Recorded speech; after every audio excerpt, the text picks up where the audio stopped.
అజ్మల్ గారు నమస్తే సార్. నమస్కారం అండి. సార్, కసిరెడ్డి అనగానే మనకి కసిరెడ్డి రాజేంద్రనాథ్ రెడ్డి గారే గుర్తుకొస్తారు. ఆ పేరు తప్పితే మనకి వేరే పేరు వినపడలా ఆ ఇంటి పేరుతో. కానీ సీన్ కట్ చేస్తే కసిరెడ్డి రాజ్ కసిరెడ్డి ఇంకొక ఆయన, ఈయన ఎవరో, ఈయన్ని పోలీసులు విచారించడానికి మాత్రమే అదుపులోకి తీసుకున్నారు, ఇంకా అరెస్ట్ అయితే చేయలేదు. కానీ సీన్ కట్ చేస్తే వైసీపీ మీడియా మొత్తం ఉలిక్కిపడింది. తెలుగుదేశం మీడియా జగన్మోహన్ రెడ్డి అరెస్ట్ అయ్యాడన్నంతగా అలర్ట్ అయిపోయింది. తెలుగుదేశం మీడియా కానీ అభిమానులు కానీ అసలు ఎవరు సార్ ఈయన, నిజంగా అంత సంబరపడాల్సినటువంటి అవసరం ఉందా టీడీపీ అభిమానులు కానీ? దేనికంటే బిగ్ బాస్ దాకా వెళ్తుందా ఇది అనేది కూడా విజయసాయి రెడ్డి గారు క్వశ్చన్ చేశారు. చెప్పండి సార్, మీ ఒపీనియన్ ఏంటి? అంటే ఇక్కడ ప్రస్తుతం ఉన్న రాజకీయాల పరిస్థితి చూస్తుంటే ఎవరిని నమ్మలేని పరిస్థితిలో ఉన్నామండి. ఎందుకంటే ఏం మాట్లాడాలో తెలియని పరిస్థితి, ఎవరిని ఎలాగ సమర్థించాలా, వ్యతిరేకించాలా, విభేదించాలా, అసలు ఈ వ్యవహారం ఏంటి అనేటువంటిది ఒక క్లారిటీ ఉండట్లేదు. ఎందుకంటే బ్లాక్ షీప్స్ ఎక్కడికక్కడ. విజయసాయి రెడ్డి సాక్షిగా విచారణకు హాజరయ్యి అతను కొన్ని విషయాలు చెప్పాడు.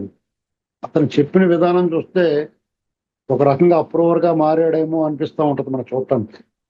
జగన్మోహన్ రెడ్డి అన్న గ్యాంగ్ కి వ్యతిరేకంగా మాట్లాడుతున్నాడని అనిపిస్తుంది మనకు. కానీ అతను మాట్లాడేది జగన్ కి వ్యతిరేకంగా కాదండి, జగన్ గ్యాంగ్ కి వ్యతిరేకంగా, ఆ చుట్టూరు ఉన్న కోటరీకి వ్యతిరేకంగా మాట్లాడుతున్నాడు.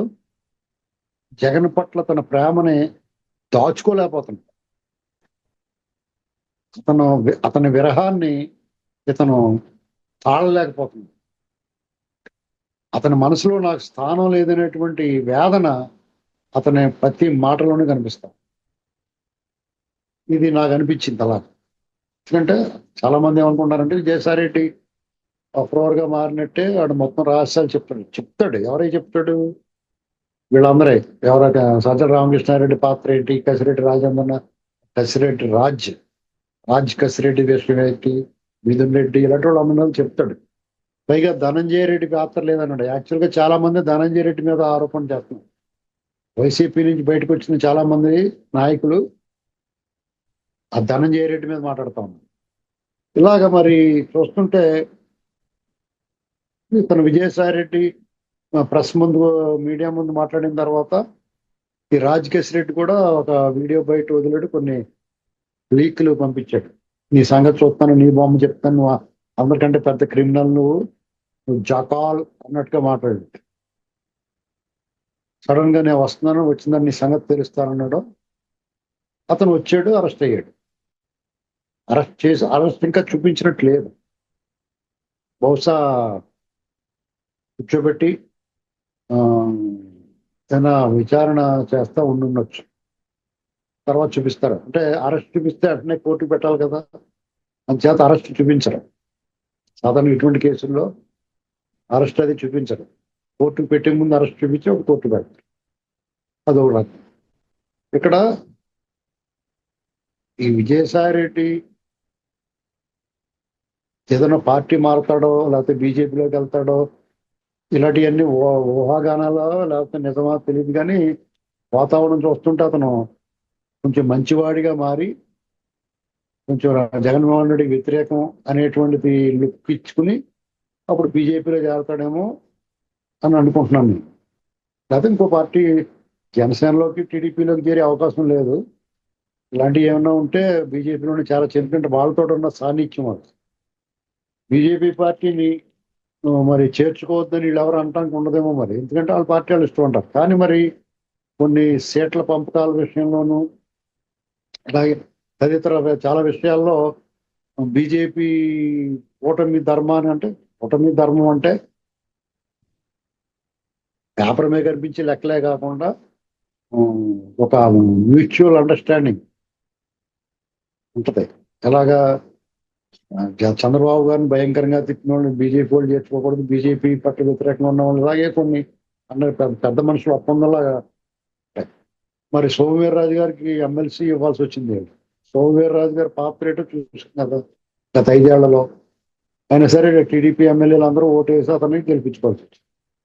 అంటే ఓటేసినా చెప్పినా అతను ఏకగ్రీవంగా గెలిచినా కానీ అతనికి మద్దతు ఇవ్వాల్సి వచ్చింది. ఇప్పుడు విజయసాయి రెడ్డికి రాజ్యసభ మళ్ళా ఇవ్వకపోవచ్చు.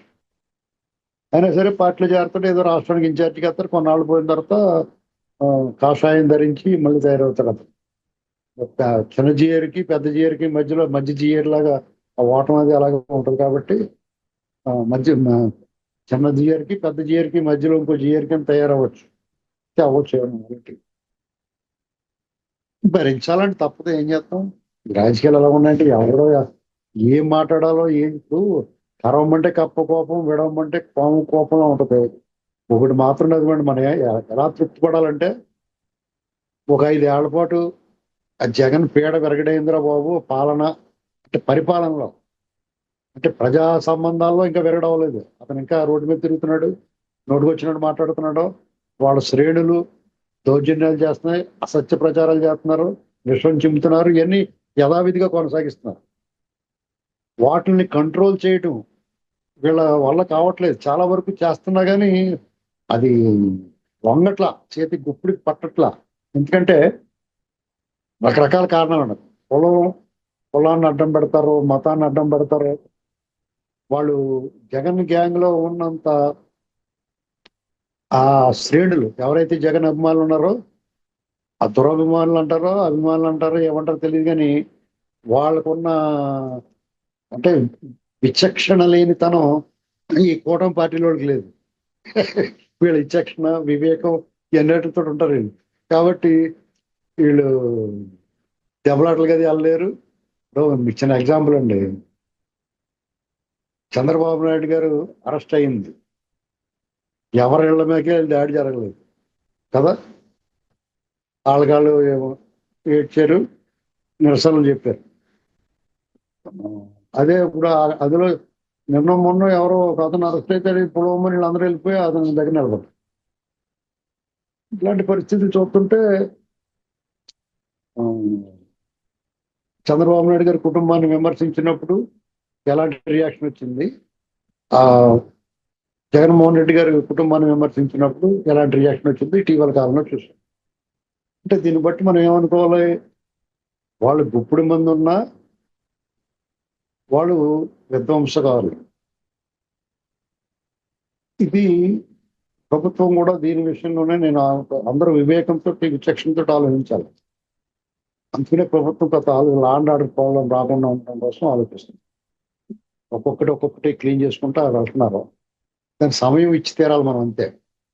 ప్రభుత్వానికి కంట్రోల్ చేయడానికి కంట్రోల్ చేయలేదా అంటే చేయలేదు. ఎందుకంటే జగన్మోహన్ రెడ్డికి ఉన్న సంబంధాలు, అతని కాంట్రాక్ట్స్, వ్యవస్థలతో అతనికి ఉన్న కాంట్రాక్ట్స్, మ్యానిపులేషన్ అనితర సాధ్యం అండి. అది ఒప్పుకుని తీరాలి మనం. ఎందుకంటే అతను నాన్న ముఖ్యమంత్రి ఉన్నప్పుడు కొల్లగొట్టేసిన సొమ్ముతో పాటు మొన్న 5 ఏళ్ల పాటు ఈ రాష్ట్రాన్ని దోచుకున్న సొమ్ము, ఇది అతని బలం, ప్రధానమైన బలం అదే. నెక్స్ట్ ఏంటంటే ఈ సమాజంలోని కొన్ని వర్గాలు అతనికి ఉచ్చం నీచం మరిచి అతనికి సపోర్ట్ చేస్తారు. అంటే పశ్చాబద్ధాన్ని కూడా ఏమాత్రం బెరుకు లేకుండా మాట్లాడగలిగిన వ్యవహారం కనిపిస్తుంది. అంటే ఉదాహరణకి పాస్టర్ గారి మరణం సంభవించింది. దాని విషయంలో పోలీసులు సుదీర్ఘమైన దర్యాప్తు చేసి ఎవరికి అనుమానాలు ఉండకుండా అన్ని రకాలుగాను అన్ని కోణాలను చేసి బయట పెట్టినా సరే ఇంకా మాజీ అధికారులు కూడా దాన్ని హత్య అని చెప్తున్నారు. ఇంకా దీన్ని బట్టి మనం ఏం అర్థం చేసుకోవాలంటే అసలు మనం ఎక్కడికి దీనికి చాలా ట్రీట్మెంట్, లేజర్ ట్రీట్మెంట్ ఇవ్వాలండి వాళ్ళకి. మామూలు ట్రీట్మెంట్ జైళ్ళు ఇలాంటివి కాదు. అంటే ఒకనాటి చంద్రబాబు గారు రావాల్సిందే, 95 to 99 చంద్రబాబు గారు ఉండాల్సిందే. అప్పుడే కంట్రోల్ అవుతారు. ఎందుకంటే కొన్ని విషయాల్లో యుద్ధం చేస్తున్నప్పుడు ఆలోచన ఉండకూడదు, గెలిపే ముఖ్య లక్ష్యంగా ఉండాలి. శత్రువును తుదముట్టించడం అనేటువంటిదే చివరికి ప్రధానాస్త్రంగా ఉండాలి.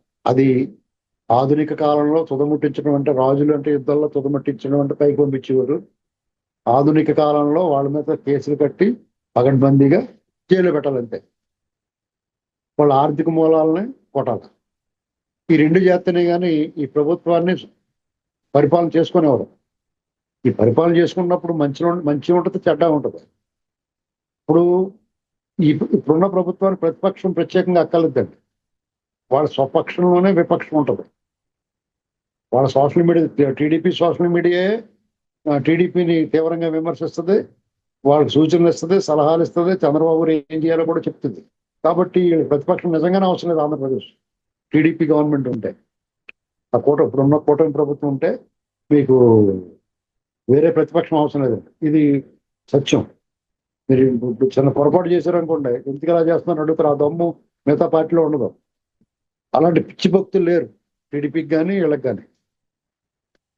మీరు ఇటీవల కాలంలో అబ్జర్వ్ చేయండి, అన్ని ఎవరైనా సరే ఒక విమర్శలు అంత తీవ్రంగా ఉన్నాయి చూడండి. కాబట్టి ఆ విషయంలో మనం టీడీపీ సోషల్ మీడియాని మెచ్చుకోవాలి. అట్ ది సేమ్ టైం వాళ్ళని శృతి మెచ్చగంటారా బాబు అని చెప్పాలి సార్. ఎందుకంటే విమర్శలు తీవ్రంగా మారిపోయి వ్యక్తిగత దోషణలకి స్థాయికి చేరిపోతాం. అది కంట్రోల్ చేసుకునే ఇంకొకటి సార్, ఇందాక మీరు అంటే ప్రతిదీ నెగిటివ్ గా వెళ్లకుండా ప్రతి అంశం కూడా అది ఒక స్థాయి దాటిపోయింది.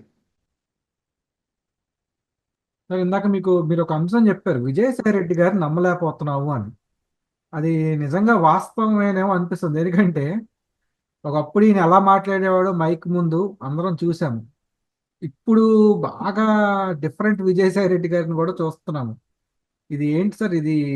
అంటే రంగు బాగా మారింది అనుకోవాలా, లేదా ఎలా చూడాలి దీన్ని? నాకైతే అర్థం కావట్లేదు ఎలా వర్ణించాలో. మీరైతే కరెక్ట్ గా చెప్పాలి. సాధారణంగా రాజకీయ పార్టీలు, రాజకీయ నాయకులు ఒపీనియన్స్ మార్చుకోవచ్చు, తప్పలేదు. పర్టికులర్ గా వీళ్ళని నమ్మలేము, ఎందుకంటే వాళ్ళ క్యారెక్టర్ అలాంటిది. వాళ్ళ చరిత్ర హీనం అండి. భవిష్యత్తు శూన్యం, వర్తమానం అయోమయం. చేత మనం వాళ్ళని నమ్మలేం.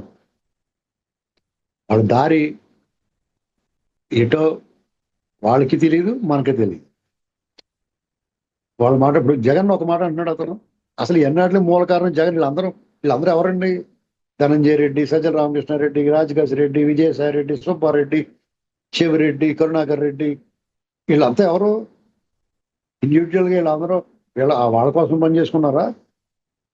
జగన్ చెప్తే చేశారా? జగన్ కోసం పనిచేశారా?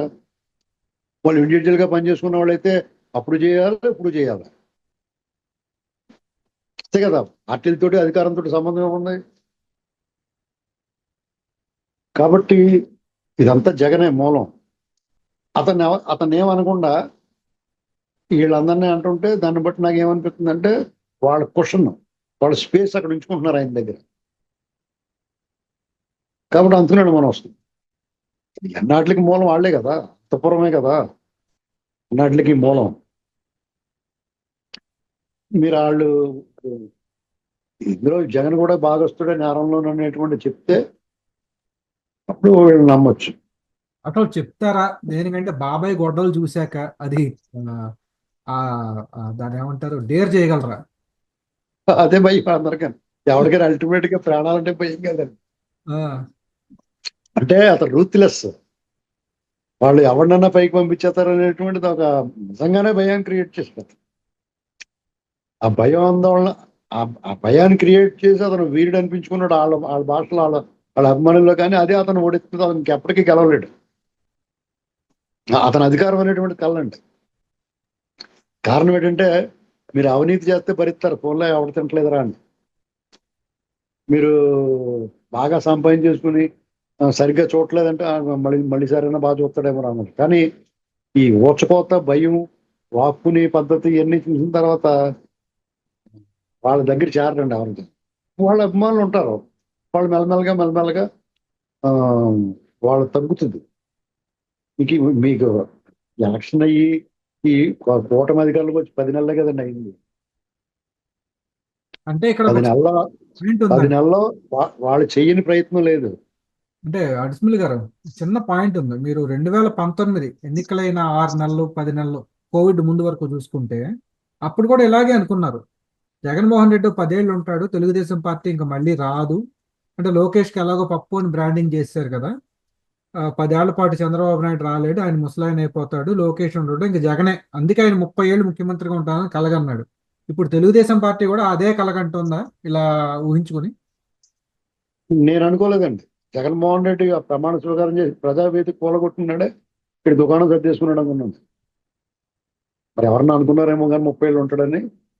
నేనైతే అనుకోలేదు. ఆ రోజు నుంచి కూడా ఎప్పుడైతే చెలో ఆత్మకూరు అప్పుడు చంద్రబాబు నాయుడు గారు గేట్లు తాళ్ళు కట్టారో, అంత బలమైన వాడు, అంత ఇదైన వాడు అయితే ఎందుకు ఎందుకు బంధించారంటే వీళ్ళ ఉద్యమాలు ఏమైనా చేసుకునేవచ్చు కదా. ఇవాళ చూడండి, టీడీపీ కూటమి ప్రభుత్వం వాళ్ళు స్వేచ్ఛగా మాట్లాడుకుని వస్తుంది. అలా అలా మాట్లాడించారు వాళ్ళు. వీళ్ళదేమో ధైర్యం మాట్లాడుకొని నువ్వు నువ్వు నువ్వు ఇంకా పతనం అయిపోవాలి. వాళ్ళు మాట్లాడే కొద్దీ పతనం అయిపోతారు. వాళ్ళు బయటకు వచ్చి శాస్త్రులు చేసి కొద్ది వాళ్ళకి డౌన్ ఫాల్. ఆ ప్రవీణ్ పాస్టర్ గారు మరణం విషయంలో వాళ్ళు చేసిన వ్యవహారం చూసిన తర్వాత జనాలకి ఏం కన్సాలిడేట్ అయిపోతారు. మిగతా వాళ్ళందరూ వాళ్ళకి తెలియట్లేదు.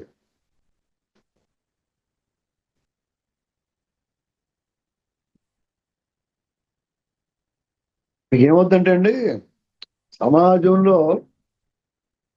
ఒక వర్గం దౌర్జన్యాలు పెరిగినాయి అనుకోండి, దుర్మార్గాలు పెరిగినాయి అనుకోండి, ఇతరుల మీద వెర్బల్ అటాక్, మాటల దాడి చేస్తున్నారు అనుకోండి, అబద్ధాలు ప్రచారం చేస్తున్నారు అనుకోండి, వాళ్ళని విడిచి దూరంగా వెళ్ళిపోతుంది సమాజం.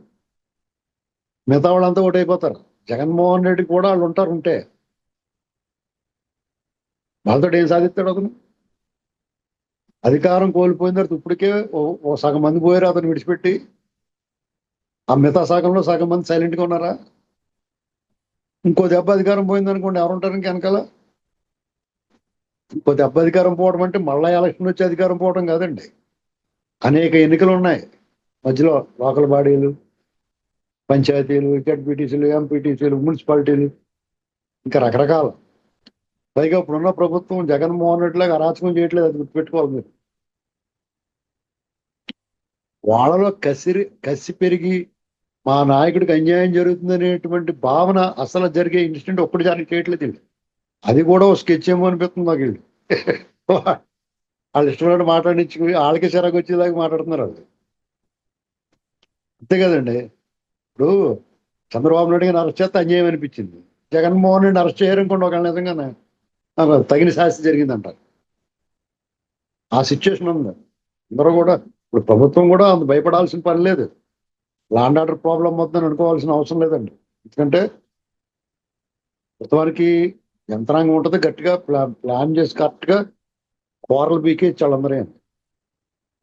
అయితే వాళ్ళు ఏంటంటే వాళ్ళు ఏమనుకుంటున్నారు, నా ఉద్దేశం ఏంటంటే వాళ్ళు ఇచ్చిన హామీలు ఉన్నాయి కదా, వాటిని ముందు వాటి విషయం చూస్తే జనం కూడా పెన్షన్లు అందంగా అందుతున్నాయి, ఉద్యోగులు జీతాలు వస్తున్నాయి పర్ఫెక్ట్గా, ఒకటో తారీఖుకి. వాళ్ళు పెండింగ్లన్నీ డిఏలు బకాయిలన్నీ ఇచ్చారు, మహిళలకు సిలిండర్లు ఇచ్చారు, తల్లికి వందనం రేపు పొద్దున్న రేపు మే నెలలో ఇచ్చేస్తారు, డిఎస్సి ఇచ్చారు. ఇలాగా రైతు భరోసా డబ్బులు కూడా మే నెలలో పడితే బడ్జెట్లో కేటాయించారు. ఆల్మోస్ట్ వాళ్ళు ఇచ్చిన సూపర్ సిక్స్ లేకపోతే ఏ 6 అది పని అయిపోయింది కదా. ఏంటండి, ఒక ఫ్రీ బస్సు, మరి అది ఆలోచిస్తున్నారు ఎలాగా. ఇప్పుడు తెలంగాణలోని కర్ణాటకలోనే ఉన్న సమస్యలు ఎదురవ్వకుండా ఉండడానికి ఏదో అధ్యయనం చేస్తున్నారు. అది కూడా చేసేస్తారు. ఇంకేమున్నాయి వాళ్ళు చెప్పాల్సినవి మొదటి సంవత్సరంలోనే పూర్తి చేసినట్టు, కంప్లీట్గా ఈ సంవత్సరం లోపలనే పూర్తి చేస్తారు వాళ్ళు అవన్నీ. అప్పుడు మొదలెడతారు ఈ దప్పడం వేయటం. అప్పుడు ఏం చేస్తారు జనం ఎవడో కూడా మీరు నేను కానీ విమర్శించడానికి ఉండదు. అదే ముందు మొదటి రోజు నుంచి మొదలెట్టారు అనుకోండి, ఏమయ్యా నీకు ఏం చెప్పారు, నీకు ప్రజలు నువ్వు చెప్పినది ఏంటి, నువ్వు చేస్తున్నది ఏంటి, అవన్నీ ముందు చేసి అప్పుడు చేయి అంటారు. ఇప్పుడు ఏమంటున్నాం మనం, ముందు వాళ్ళని కొట్టి తర్వాత ఇది చేయండి అంటున్నాం మనం. ఏదైనా ప్రజలు రివర్స్ అవుతా ఏం చెప్పినా దాన్ని రివర్స్ అవుతారు. అంటే వాళ్ళ పాలసీ కరెక్ట్ అనిపిస్తుంది. ముందు వాళ్ళు చెప్పాలని చెప్పింది చేసి పెట్టుబడులు వస్తున్నాయి. అమరావతి యంత్ర యంత్ర సామాగ్రి దీపం పనులు మొదలెడతారు. రేపు మే 2వ తారీఖు మోడీ గారు ఇలాగా కొబ్బరికాయ కొట్టి వెళ్ళిపోయినా తడతలు అడిచేస్తారు. అక్కడ పోలవరం భోగాపురం 70% పూర్తి అయిపోయింది. అది కూడా 26 కల్లా కంప్లీట్ అయిపోయి రన్నింగ్ లో వచ్చేస్తారు. ఈమెను ఎగిరేస్తూ ఉంటాయి ఏమన్నది అక్కడ. తర్వాత ఇప్పుడు గన్నవరం ఎయిర్పోర్ట్ ఎక్స్పాన్షన్ కూడా అది ప్రజల నుంచి ఒత్తిడి వస్తుంది కాబట్టి దాన్ని కూడా రెడీ చేయాలి. దాన్ని పక్కన పెట్టినట్టు స్లో అయింది కదా, దాన్ని స్పీడప్ చేయాలి. అలాంటి యాక్టివిటీ పెరిగేటప్పుడు ఈ జనాల్లో ఎవడిని కొట్టినా కానీ పట్టించుకోరు. ఎవడి పని వాడు ఉన్నాడు అనుకోండి, అప్పుడు ఖాళీగా ఉండబట్టే కదా వాడు మాట్లాడతాం, బిజీగా ఉంటే ఆవిడ కుదరదు కదా. ఎవడి పని వాడు ఉంటే ఏముంటది. అవును సార్. చూద్దాం సార్ మరి ఏమవుతుందో. ఈయన రాజ్ కసిరెడ్డి నోరు ఇప్పుతాడా, లేకపోతే అసలు పోలీసులు రాబట్టగలరా లేదా, అది బిగ్గెస్ట్ ఛాలెంజ్. ఇంకా పోలీసుల ఒకటి మాత్రం చెప్తానండి, ఏమండి, చాలా మంది కోరుకున్నట్టుగా పోలీసుల్లో తీసుకెళ్లి ట్రీట్మెంట్ ఇస్తున్నారా లేదా ఇవన్నీ మనకు పూర్తిగా తెలియదు. ఎవరికైనా వాళ్ళు ట్రీట్మెంట్ ఇచ్చారా, ఎరగొట్టేశారా, లేకపోతే బతిమాలేరా, గడ్డం గలముక్కు పెట్టారా, ఎవరికి తెలియదండి. మనం ఆయన నాయకుల్ని బట్టి, తీరుని బట్టి ఉంటుంది. పోలీసు యంత్రాంగం కూడా వాళ్ళ లీడర్షిప్ని బట్టి, ఆ ప్రభుత్వంలో ఉన్న నాయకుల్ని బట్టి ఉంటుంది. జగన్మోహన్ రెడ్డి కొట్టమని చెప్తాడు కాబట్టి కొట్టారు. వీళ్ళు నిజాలు రాబట్టి చట్ట ప్రకారం శిక్షించమని చెప్తారు, చట్ట ప్రకారం వెళ్తారు. అదే వీళ్ళు కూడా కొట్టేయండి అంటే కొట్టేస్తారు. చూద్దాం సార్ మరి. ఇందాక మనం అనుకున్నట్టుగానే రానున్న రోజులు బాగా ఎక్సైటింగ్ గా ఉంటాయి. చూద్దాం మరి రాజ్ కసిరెడ్డి గారు ఎంతవరకు ఆయన నోరు ఇప్పుతారనేది కాలమే చెప్తుంది. Thank you sir.